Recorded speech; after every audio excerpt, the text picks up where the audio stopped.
Good morning mga idol. Tulad ng dati ay maninisid na naman tayo mga idol.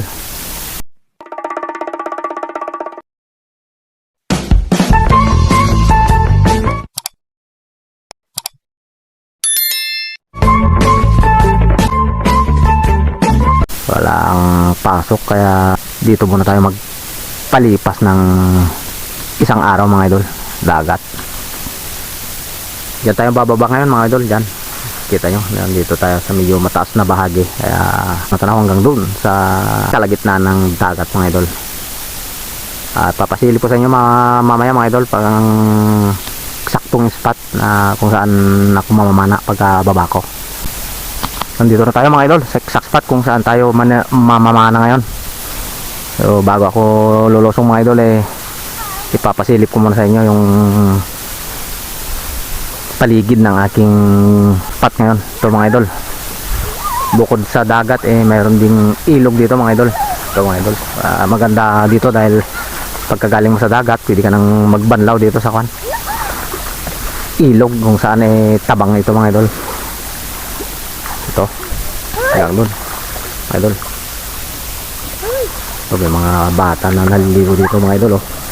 Magandang dagat ngayon mga idol, kalmada, walang ganong alon, at saka low tide siya mga idol, low tide mga idol. Ang sitwasyon ng paligid dito, walang ganong tao.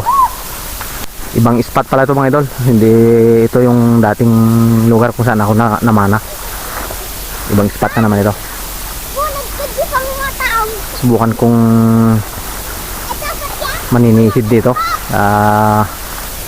Ati kung pinagpapanaan mga idol, medyo mahilap na mga isda ron, kaya subukan kong lumipat ng ibang lugar.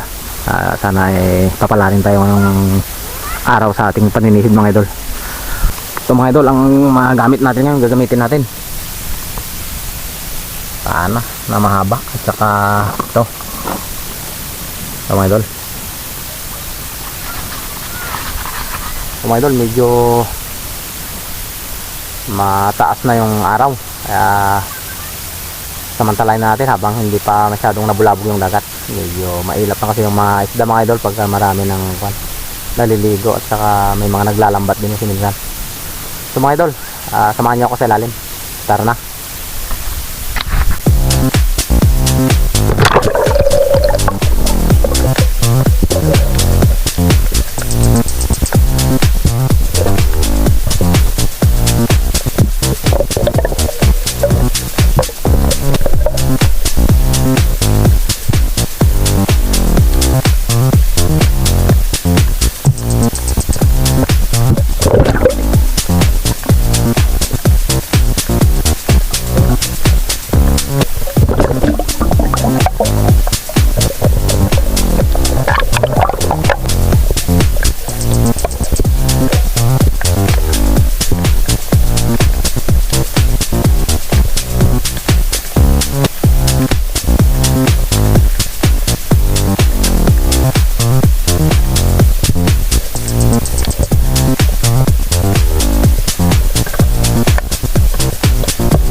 A few moments later.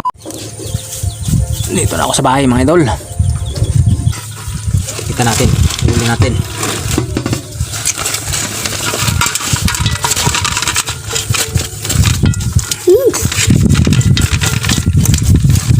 Oh, Darakal? darakal daw mga idol.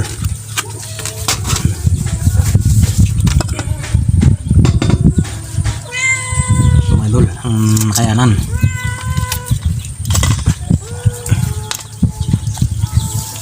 Guma. Babalagin na pang ulam. Dapat ito na. 2 kilo siguro ito. Meron din. Ito, masarap, mataba ito.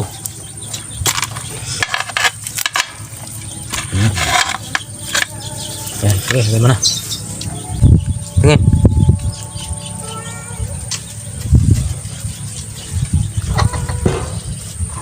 Partner, bulilit. Tingin. Oh, Jake. Bising kan? Okay mga idol, gutom na raw si partner bulilit.